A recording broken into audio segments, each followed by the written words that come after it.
আরও একটি El Clasico, রিয়ালের নামের পাশে আরও একটি হার। নেওয়া হলো না লা লিগায় হারের প্রতিশোধ। শুরুতে এগিয়ে গিয়েও পাশার দান পাল্টে দিয়ে শেষ পর্যন্ত বার্সা ঝরে উড়ে গেল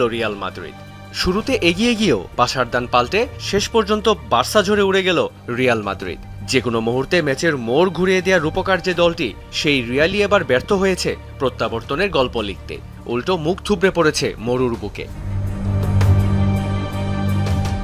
স্প্যানিশ সুপার কাপের শিরোপা লড়াইয়ে 10 জনের কাতালানদের কাছে 5-2 গোলে বিধ্বস্ত আনচেলত্তির শিষ্যরা।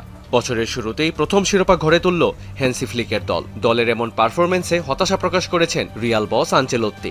এমন হার কোনোভাবেই কাম্য নয় তার কাছে। এটা বাজে একটি রাত। আমরা আমাদের সব সমর্থকদের মতোই হতাশ। আমাদের এটা আড়াল করা উচিত হবে না। এটাই ফুটবল। কখনো আমরা জিতবো, আবার কখনো হার থেকে আমাদের শিখতে হবে, আমাদের সামনে তাকাতে হবে। বার্সার রক্ষণের সামনে মুখ থুবড়ে পড়েছে রিয়াল। নিজেদের ছায়া হয়েছিলেন এমবাপ্পে, ভিনি ও বেলিংহামরা। শুধু আক্রমণ ভাগেই নয়, দলের রক্ষণ ভাগের ব্যর্থতা নিয়েও ক্ষোভ প্রকাশ করেন আনচেলত্তি। রিয়াল যা খেলেছে তা ফুটবল মানতেই নারাজ রিয়াল বস। আমরা খুব বাজেভাবে ডিফেন্ড করেছি। এটা খেলায় আমাদের ক্ষতির কারণ হয়েছে। তারা খুব সহজেই গোল পেয়ে গেছে। প্রচন্ড চাপের মুখে আমরা ভালোভাবে রক্ষণ সামলাতে পারিনি। বিরতির সময় আমি বলেছি যে আমাদের ফুটবল খেলার চেষ্টা করা উচিত, কারণ প্রথমার্ধে আমরা ফুটবলই খেলিনি, লং বলে খেলেছি, কিন্তু সেটা আমাদের পরিকল্পনা ছিল না।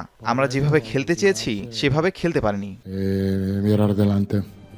ম্যাচের রোমাঞ্চ আরও বেড়ে যায় দ্বিতীয়ার্ধে বার্সা গোলরক্ষক সেজনির লাল কার্ড খেলে। 10 জনের বার্সার বিরুদ্ধে ম্যাচে ফেরার স্বপ্ন বুনছিলেন আনচেলত্তি, তবে সেই আশা শেষ পর্যন্ত পরিণত হয় হতাশায়। এমবাপ্পে ছাড়া দলের আর কেউই ভালো খেলেনি। শেজনির লাল কার্ডের পর আমরা বাড়তি একজন ফুটবলার মাঠে থাকার সুবিধা পেয়েছিলাম। তখন ভেবেছিলাম আমরা হয়তো ম্যাচে ফিরতে পারবো, তবে সেটা আর হয়নি। সবকিছু মিলিয়েই আমরা বাজে খেলেছি। রিয়ালকে গোল বন্যায় ভাসিয়ে 15তম স্প্যানিশ সুপার কাপ উঁচিয়ে ধরেছে বার্সেলোনা। গত বছরের শেষের হতাশা কাটিয়ে বার্সার গতিময় ও আক্রমণাত্মক ফুটবল ফিরে আসা নিঃসন্দেহে স্বস্তির নিঃশ্বাস বার্সা ভক্তদের জন্য। মেহেদি রিয়ান, যমুনা স্পোর্টস।